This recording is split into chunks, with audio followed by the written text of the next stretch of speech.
When this semester began, I didn't expect writing to become something personal.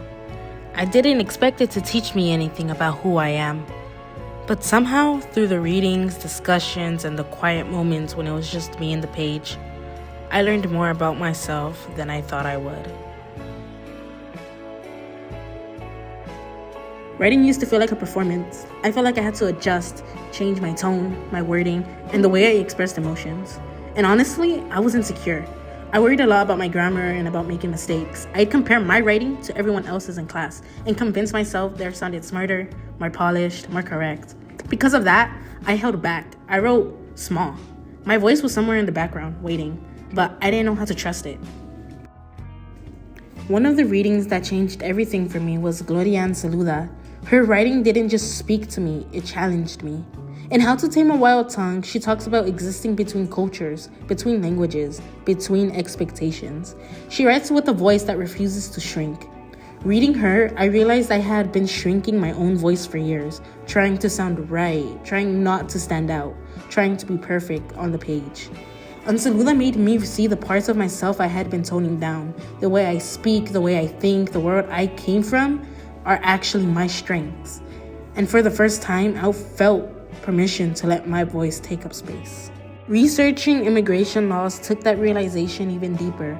Learning how policies have shaped whose voices are welcomed and those who are silenced, it hit close to home. It connected to my family, my community, and the pressure people like us face to fit in, to speak a certain way, to always sound acceptable. That research made me understand that voice and identity aren't just personal, they're political. And it made me appreciate even more why protecting my voice matters. After all of that, something in me shifted. I stopped worrying so much about whether every sentence was perfect. I stopped comparing my writing to everyone else's. Instead of trying to meet some impossible standard, I started writing in a way that felt real to me. My grammar improved because I practiced, but more importantly, I stopped letting my fear of mistakes silence my ideas. And that was the biggest change. I finally allowed myself to write with confidence, even when I wasn't completely sure. That's when my voice started to grow. That's when I started to grow.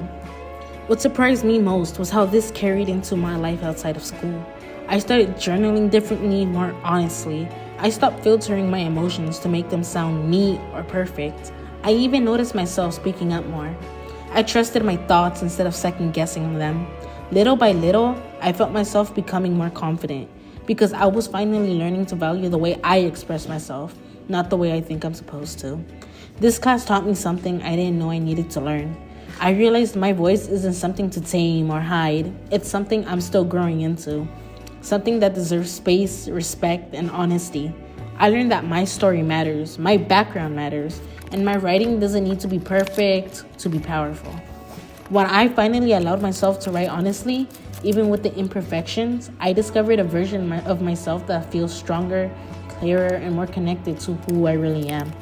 This semester didn't just make me a better writer, it made me braver. I'm leaving the semester with more confidence, more clarity, and even more love for my own voice. And for the first time, I'm not trying to tame it.